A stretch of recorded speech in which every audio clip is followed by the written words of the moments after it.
ಮೈಸೂರಿನಲ್ಲಿ ನಡೆದ ಜುಲೈ 28ರಂದು ಜಿಲ್ಲಾ ಕನ್ನಡ ಸಾಹಿತ್ಯ ಪರಿಷತ್ ಕನ್ನಡ ಭವನದಲ್ಲಿ ಬೆಳಗಾವಿ ಜಿಲ್ಲೆ ಬ್ಯಾಕ್ವುಡ್ ಲಕ್ಕಮ್ಮದೇವಿ ಕಲಾಪೋಷಕ ಸಂಘದ ವತಿಯಿಂದ ರಾಷ್ಟ್ರೀಯ ಜಾನಪದ ಲೋಕೋತ್ಸವ 2024 ಹಾಗೂ 2024ನೇ ಸಾಲಿನ ನ್ಯಾಷನಲ್ ಅಚೀವ್ಮೆಂಟ್ ಗ್ಲೋಬಲ್ ಪ್ರಶಸ್ತಿ ಪ್ರದಾನ ಸಮಾರಂಭವನ್ನು ಹಮ್ಮಿಕೊಳ್ಳಲಾಗಿದ್ದು, ಸಮಾರಂಭದ ಉದ್ಘಾಟನೆಯನ್ನು ಮಡ್ಡಿಕೆರೆ ಗೋಪಾಲರವರು ದೀಪ ಬೆಳಗಿಸಿ ಮಾತನಾಡಿದ ಅವರು, ದೇಶಗಳಿಗೆಲ್ಲ ಹೋಗಿ ಬಂದಿದೆ ಕನ್ನಡ ಸಂಘಟನೆಯ ಕಾರ್ಯಕ್ರಮಗಳಿಗೆ.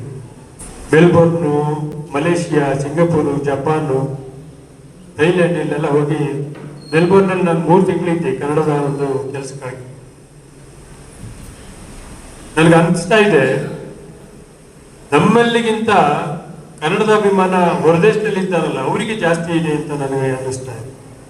ಅವರು ಚಿಂತನೆಯನ್ನು ಮಾಡ್ತಾರೆ, ನಿರಂತರವಾಗಿ ಕನ್ನಡದ ಆಗು ಹೋಗುಗಳ ಬಗ್ಗೆ ಚಿಂತನೆಯನ್ನು ಮಾಡ್ತಕ್ಕಂಥವ್ರು ಹೊರದೇಶದಲ್ಲಿದ್ದವರು. ಆ ತಾಯಿ ನಾಡಿನ ಈ ಭೂಮಿಯ ಬಗ್ಗೆ, ಈ ನೆಲದ ಬಗ್ಗೆ ಇವರಿಗೆ ಎಷ್ಟೊಂದು ಆಸಕ್ತಿ ಇರುತ್ತೆ ಅಂತಂದ್ರೆ, ನಾವು ಬಿಟ್ಟು ಬಂದಿದ್ದೇವೆ, ನಮಗೆ ಆ ತಾಯಿ ನೆಲದ ನೆನಪು ಯಾವಾಗಲೂ ಕಾಡ್ತಾ ಇರುತ್ತೆ. ಕನ್ನಡ ನುಡಿ ಹೇಗಿದೆ, ಬದುಕಿ ಹೇಗಿದೆ ಅಲ್ಲಿ ಅಂತೆಲ್ಲ ಕೆಲವರೇ ಜಾಸ್ತಿ. ಅಧ್ಯಕ್ಷತೆಯನ್ನು ಗುರುಮೂರ್ತಿ ಸುನಾಮಿ, ಮಾರಕಾಸ್ತ್ರ ಚಲನಚಿತ್ರದ ನಿರ್ದೇಶಕರು, ಜಿಲ್ಲಾ ಅಧ್ಯಕ್ಷರು, ಕನ್ನಡ ಫಿಲಂ ಚೇಂಬರ್ ಬಳ್ಳಾರಿ. ಹಿಂಗೆ ಬಳ್ಳಾರಿಯಲ್ಲಿ ಕನ್ನಡ ಫಿಲಂ ಚೇಂಬರ್ ಹೊಸದಾಗಿ ಪ್ರಾರಂಭ ಮಾಡಿದ್ದೀನಿ. ಅದು ಬಂದು ಕಲಾವಿದರುಗಳಿಗೆ, ಡೈರೆಕ್ಟರ್ಗಳಿಗೆ, ಹೊಸ ಹೊಸ ಜನಪದ ಸಂಘದವರಿಗೆ ಎಲ್ಲರಿಗೂ ಅವಕಾಶಗಳಿಗೆ ಮಾಡಿಕೊಟ್ಟಂತ ಅದೊಂದು ಫಿಲಂ ಚೇಂಬರ್. ಈ ಒಂದು ಅಧ್ಯಕ್ಷತೆ, ಈ ಒಂದು ಕಾರ್ಯಕ್ರಮಕ್ಕೆ ನನಗೆ ಅಧ್ಯಕ್ಷತೆ ಮಾಡಿಕೊಟ್ಟಿರುವ ಮುಖ್ಯ ಅತಿಥಿಗಳಾಗಿ ರಾಜ್ಯ ಕಾರ್ಯದರ್ಶಿಗಳು, ಕರ್ನಾಟಕ ಜ್ಞಾನ ವಿಜ್ಞಾನ ಸಮಿತಿ ಬೆಂಗಳೂರು, ಡಾಕ್ಟರ್ ಸಿದ್ದಣ್ಣ ಬಾಡಗಿ. ನಮ್ಮ ಬೇಂದ್ರೆ ಅವರು ಒಂದು ಮಾತ್ರ ಇದ್ರ ಹೊರಗ ಪದ ಬರ್ತದಂತ. ಹೆಂಗಂದ್ರ ನಮ್ಮಲ್ಲಿ ಆತನ ಬೇಕು. ಯಾಕೆ ಕವನ ರಚನೆ ಕನ್ನಡ ಸಾಹಿತ್ಯವನ್ನ ಅವ್ರು ಹೇಳ್ತಾರಪ್ಪ ಒಂದು ಮಾತಿನೊಳಗಂತಂದ್ರ, ಕವಿತೆ ಬರೆಯೋರು ಹೆಂಗಿರ್ಬೇಕು, ಕವನ ಹೆಂಗಿರ್ಬೇಕಂದ್ರ ಆ ಕಟ್ಟ ಕಡೆಯ ಸಮಾಜದಲ್ಲಿರ್ತಕ್ಕಂಥ ವ್ಯಕ್ತಿಯನ್ನ ಮುಟ್ಟುವ, ಮನಸ್ಸನ್ನು ಮುಟ್ಟುವಂತ ಕವಿತೆಯಾಗಿರಬೇಕು. ಸಮಾಜವನ್ನ ಹೆಂಗಿರ್ಬೇಕು, ನಾ ಹೆಂಗಿರ್ಬೇಕು, ಮಾತಾಡೋದು ಹೆಂಗಿರ್ಬೇಕಂದ್ರ, ನುಡಿ ಹೆಂಗಿರ್ಬೇಕಂದ್ರ, ನಾ ಮಾತಾಡೋದು ಹೆಂಗಿರ್ಬೇಕಂದ್ರ, ನಾನು ನೋಡಿಕೊಂಡ್ರು ಕನ್ನಡಿ ಒಳಗೆ ನಾ ಹೆಂಗ್ ಚಂದ ಕಾಣ್ತೀನಲ್ಲ ಹಂಗ ಇನ್ನೊಬ್ರು ನಾ ಬರೆದಂತ ಕವನ ಆಗ್ಲಿ, ನಾನು ಬರೆದಂತ ಕೃತಿ ಆಗ್ಲಿ, ಅದು 10 ಸಲ ನಾನು ಕನ್ನಡಿ ಒಳಗೆ ನೋಡ್ಕೋಬೇಕಾಗ್ತದ. ನೋಡ್ರಿ, ನೀವು 10 ಸಲ ನೋಡ್ಕೊಳ್ತೀವಿ ನಮ್ಮ ಕವಿತೆ. ಜಡೇಜಾ ಎಮ್ಮಿಗನೂರು, ಖ್ಯಾತ ಜಾನಪದ ಕಲಾವಿದರು ಬಳ್ಳಾರಿ. ಸಂಘ ಇನ್ನು ಅನೇಕ ಕಲಾವಿದರನ್ನ ಗುರುತಿಸಿ ಅವರಿಗೆ ಸನ್ಮಾನಿಸಿ ಗೌರವಿಸಿದಂತ ಹೇಳ್ತಾ ಶುಭಾಶಯ. ಸ್ವರೂಪ್ ನಾಯಕ್, ಧಾರಾವಾಹಿಗಳ ಸಹ ನಿರ್ದೇಶಕರು, ಮೈಸೂರು. ಯಾವ ತರ ಅಂದ್ರೆ ಇಲ್ಲಿ ಟೋಟಲ್ 5 ಜನರೇಷನ್ ನ ಜನರಿದ್ದೀರಾ. ಅಂದ್ರೆ 17 ಇಂದ 2024 ತನಕ ಏನ್ ಜನರೇಷನ್ ಇದೆ ಆ ಜನರೇಷನ್ ಅಲ್ಲಿ ಇರುವಂತಹ ಇದ್ದೀರಾ. ಸೊ ಇಲ್ಲಿ ಕಾರ್ಯಕ್ರಮದಲ್ಲಿ ನಿಮ್ಮ ಜನರೇಷನ್ ಅಲ್ಲಿ ಏನಿತ್ತು ಇದರ ಬಗ್ಗೆ ವಿಚಾರ ವಿನಿಮಯಗಳು ಜಾಸ್ತಿ ಆದಾಗ ನಮ್ಮ ಕನ್ನಡ ಆಗ ಹೇಗಿತ್ತು, ಇವಾಗ ಹೇಗಿದೆ, ಯಾವ ಪರಿಸ್ಥಿತಿಯಲ್ಲಿ. ಒಂದು ಉದಾಹರಣೆನ ಕೊಡ್ಬೇಕು ಅನ್ನೋದಾದ್ರೆ, ನನ್ನ 90ರ ದಶಕದಲ್ಲಿ ಕಾಯಿನ್ ಬೂತ್ ಆಗಿ ಅಥವಾ ಇನ್ನೊಬ್ಬರ ಮನೆಗೆ ಹೋಗಿ ಮೊಬೈಲ್ ನಲ್ಲಿ ನಾವು ಅಂದ್ರೆ ಫೋನ್ ನಲ್ಲಿ ನಾವು ನಮ್ಮ ಮನೆಯವ್ರನ್ನ ಕಾಂಟ್ಯಾಕ್ಟ್ ಮಾಡ್ತಿದ್ವಿ. ಆದ್ರೆ ಈಗಿನ ಜನರೇಷನ್ ನ ಮಕ್ಕಳುಗಳಿಗೆ ಎಲ್ಲರಿಗೂ ಕೂಡ ಮೊಬೈಲ್ ತುಂಬಾ ಈಸಿ ಆಗಿದೆ ಅಲ್ವಾ. ಸೊ ಅದೇ ತರ ಕನ್ನಡನೂ ಕೂಡ ಆಗ ಹೇಗಿತ್ತು, ಈಗ ಹೇಗಿದೆ, ಮತ್ತೆ ಆಗಿನ ಪರಿಸ್ಥಿತಿ ಹೇಗಿತ್ತು, ಈಗಿನ ಪರಿಸ್ಥಿತಿ ಹೇಗಿದೆ. ಸೊ ಇದ್ರ ಬಗ್ಗೆ ವಿಚಾರ ವಿನಿಮಯಗಳನ್ನ ಆದಷ್ಟು ಮಾಡ್ಕೊಂಡಾಗ ಎಲ್ಲ ಮಾಡಬಲ್ಲೆ. ನನ್ನ ಆತ್ಮತೃಪ್ತಿಗೆ ಸಮಾಜ ಸೇವೆ ಮಾಡ್ತಾ ಇದ್ದೀನಿ ನಾನು. ಹಾಗಾಗಿ ಈ ಆತ್ಮತೃಪ್ತಿ ಅನ್ನೋದೈತಲ್ರಿ, ಇದಕ್ಕಿಂತ ದೊಡ್ಡ ಭಾಗ್ಯ ಇನ್ನು ಯಾವ್ದಿಲ್ಲ. ಸಾಕಷ್ಟು ಸೇವೆ ಅನ್ನೋದು ಮನಸ್ಸು ಸರ್ ಅಂತ ಪದ ಹೇಳಿದ್ರು, ನಿಜವಾಗ್ಲೂ ಬಹಳ ಅದ್ಭುತ ಅನ್ಸಿದೆ ಸರ್. ಅದು ಹೊಲದಲ್ಲಿ ಒಳಗ ಹಸಿ ಇದ್ರೆ ಹೊರಗ ಪದ ಬರ್ತದಂತೆ ಸರ್. ಅದ್ಭುತವಾದ ಮಾತು ಸರ್. ನಾನು ಬಳ್ಳಾರಿಯಲ್ಲಿ ಕೂಡ ಈ ಮಾತು ನಾನು ಯಾವಾಗ ಉಪಯೋಗಿಸ್ತಿರ್ತೀನಿ. ನನ್ನ ಹೊಸಪೇಟೆ ಜಿಲ್ಲೆಯಲ್ಲಿ ಕಳೆದ 7 ವರ್ಷಗಳಿಂದ ಉಚಿತ ಕಣ್ಣಿನ ಶಸ್ತ್ರಚಿಕಿತ್ಸೆ ಶಿಬಿರಗಳನ್ನು ಹಮ್ಮಿಕೊಂಡಿದ್ದೀನಿ. ಸುಮಾರು 3,500 ಜನಕ್ಕೆ ಈ ಒಂದು ಸೇವೆ ಕೊಟ್ಟಿದ್ದೀನಿ ಸರ್. ನಾನು ಇಷ್ಟೇ ಒಂದೇ ಒಂದು ಎಲ್ಲ ಕಲಾವಿದರು, ಯಾಕಂದ್ರೆ ಕಲಾವಿದರಿಗೆ ಮುಖ್ಯವಾಗಿ ಬೇಕಾಗಿರೋದು ಅತಿಥಿಗಳ ಜೊತೆ ಒಂದು ಫೋಟೋ. ಯಾಕಂದ್ರೆ ವೇದಿಕೆ ಮೇಲೆ ಯಾರು ಇಲ್ಲ ಅಂತಂದಾಗ ನಾವು ಬಳ್ಳಾರಿಯಿಂದ ಬಾಗಲಕೋಟೆಯಿಂದ ಬಂದಿದ್ದು ಸಾರ್ಥಕತೆ ಇಲ್ಲ ಅಂತ ನನ್ನ ಭಾವನೆ.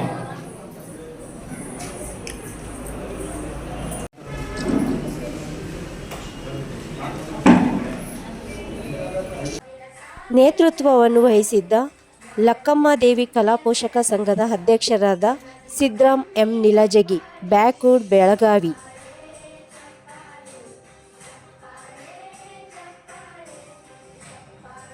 ವೇದಿಕೆ ಮೇಲೆ ಇರಬೇಕಂತ ಕೇಳ್ಕೊಳ್ತಾ ಇದ್ದೀನಿ. ಎಲ್ಲ ಅವಾರ್ಡ್ ತೆಗೆದುಕೊಳ್ಳುವಂತ ಕಲಾವಿದರಿಗೆ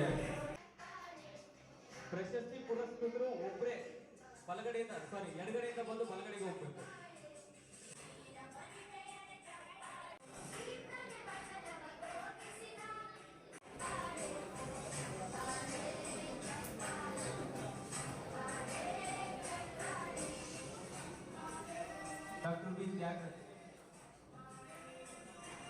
ಡಾಕ್ಟರ್ ಟಿ ತ್ಯಾಗರಾಜು, ಸಾಹಿತ್ಯ ಕ್ಷೇತ್ರದಲ್ಲಿ. ಪ್ಲೀಸ್, ಅವಾರ್ಡ್ ತೆಗೆದುಕೊಂಡವ್ರು ಯಾರು ಹೋಗ್ಬಾರ್ದು. ಇದು ನೀವು ಕೊಡ್ತಾರ.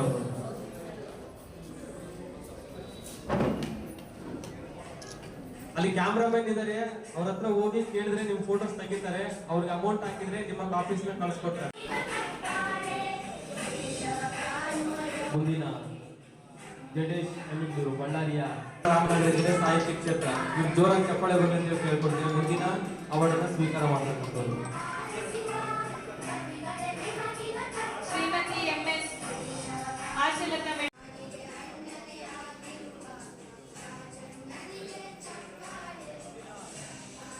ಅವಾರ್ಡ್ ಸ್ವೀಕಾರ ಮಾಡತಕ್ಕಂಥದ್ದು ಕುಮಾರಿ ಸೃಷ್ಟಿ ಮಂಜುನಾಥ್ ರಜಪೂತ್. ಇವ್ರು ತಯಾರಿರ್ಬೇಕು.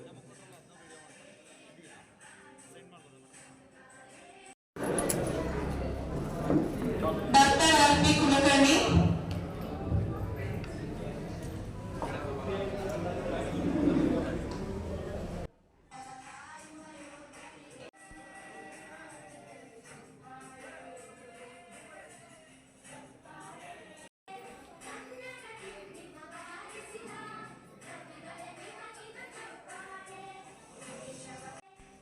ಉಮೇಶ್ ಹನುಮಪ್ಪ ಬಾರ್ಕೆ.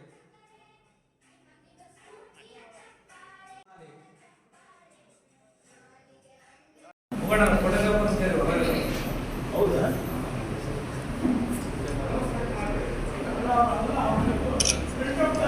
ಯಾರಾದ್ರೂ ಫೋಟೋಗ್ರಾಫರ್ಸ್ ಇದ್ರೆ ದಯಮಾಡಿ ವೇದಿಕೆಯ ಮುಂಭಾಗ ಬರಬೇಕಾಗಿ ವಿನಂತಿ. ವೇದಿಕೆಗೆ ಬರಬೇಕಾಗಿ ವಿನಂತಿ.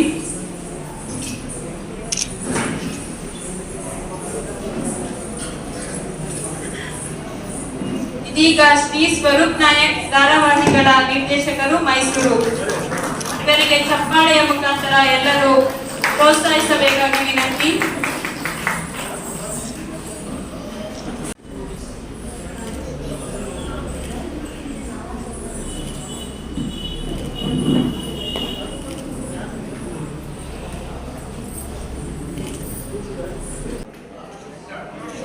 ಬಾಣವಾರ, ಹಾಸನ ಜಿಲ್ಲೆ. ಶಿಕ್ಷಣ ಕ್ಷೇತ್ರದಲ್ಲಿ ಅಪಾರ ಜನಪದ ಕಲೋತ್ಸವದಲ್ಲಿ ನೀಡಿ ಜಮಾದಾರ್ ಸರ್ ವೇದಿಕೆ ಮೇಲೆ ಬರ್ಬೇಕಂತ ಹೇಳಿ ಕೇಳ್ಕೊಳ್ತೇನೆ.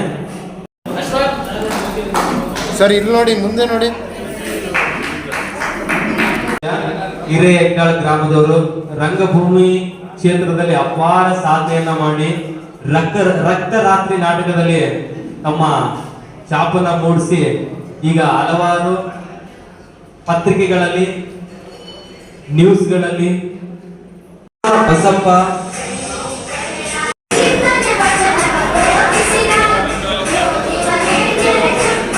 ವೇದಿಕೆಗೆ ಬಂದಿರೋದು ನಮ್ಮೆಲ್ಲರ ಪುಣ್ಯ ಅಂತ ನಾವೆಲ್ಲ ಭಾವಿಸ್ತೇವೆ. ವಿರೋಧ ಕಲಾವಿದರು ಪಾಪ ಅವಾರ್ಡ್ ತಗೊಂಡವರೆಲ್ಲ ನಿಮ್ಗೆ ಮುಂಚೆ ಎಲ್ಲ ಚಪ್ಪಾಳೆ ಹೊಡೆದಿಲ್ವ? ಅವರೆಲ್ಲ ನೀವ್ ಯಾಕೆ ಚಪ್ಪಾಳೆ ಹೊಡೋಕೆ ಯೋಚನೆ ಮಾಡ್ತೀವಿ? ಹೊಡ್ರಿ ಚಪ್ಪಾಳೆ. ತಯಾರಿ ಗ್ಲೋಬಲ್ ಅವಾರ್ಡ್ ಇದೆ. ಬೆಳ್ಳೂರಿನ ಕುಮಾರಿ ಲಾಲಿತ್ಯ ಕುಮಾರ್ ಅವರು ಹಾಗೂ ಬಳ್ಳಾರಿಯ ಕುಮಾರಿ ಅವನಿ ಗಂಗಾವತಿ ಮಕ್ಕಳಿಂದ ಭರತನಾಟ್ಯ.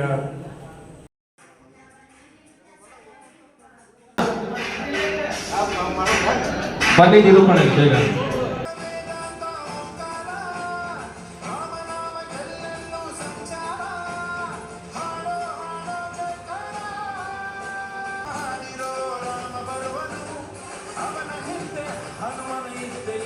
ಗ್ಲೋಬಲ್ ಅವಾರ್ಡ್ ಜೊತೆಗೆ ಮಕ್ಕಳಿಗೆ ಪ್ರಶಸ್ತಿ ಪ್ರಮಾಣ ಪತ್ರಗಳನ್ನು ನೀಡಿ ಅಭಿನಂದಿಸಬೇಕಂತ ಹೇಳಿ ಕೇಳ್ಕೊಳ್ತಾ ಇದ್ದೀನಿ.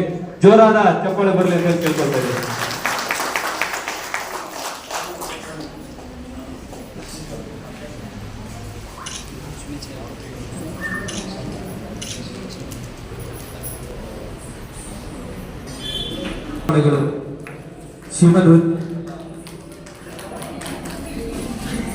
ಶಿವ ನೃತ್ಯ ಕಲಾ ಮತ್ತು ಸಾಂಸ್ಕೃತಿಕ ಸಂಸ್ಥೆ ಬೆಂಗಳೂರು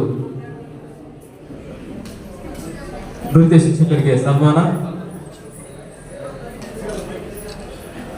ಜೋರಾದ ಚಪ್ಪಾಳೆಯೊಂದಿಗೆ ಅಭಿನಂದಿಸಬೇಕಂತ ಹೇಳಿ ಕೇಳ್ಕೊಳ್ತಾ ಇದ್ದೀನಿ.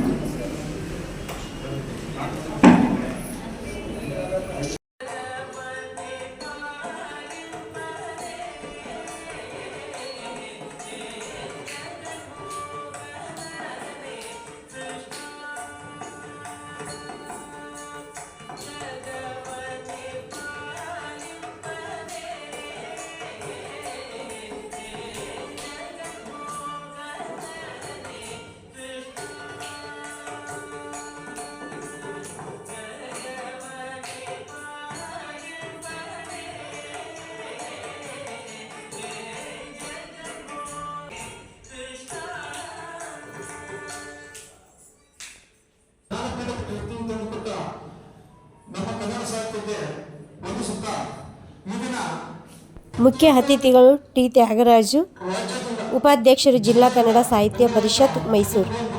ಅವರೆಲ್ಲ ಸಮರ್ಪಣೆ ಮಾಡುತ್ತಿರುವುದಕ್ಕೆ ಧನ್ಯವಾದಗಳು. ಮುಂದಿನ ಸಾಂಸ್ಕೃತಿಕ ಕಾರ್ಯಕ್ರಮಗಳನ್ನು ಮಾಡಲಿಕ್ಕೆ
ಅನೇಕ ಗಣ್ಯರು ಬೇರೆ ಬೇರೆ ಕ್ಷೇತ್ರದಲ್ಲಿ ಸಾಧನೆಯನ್ನು ಮಾಡಿದಂತ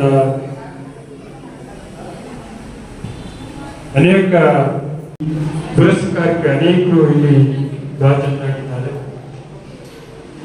ಹಾಗೆ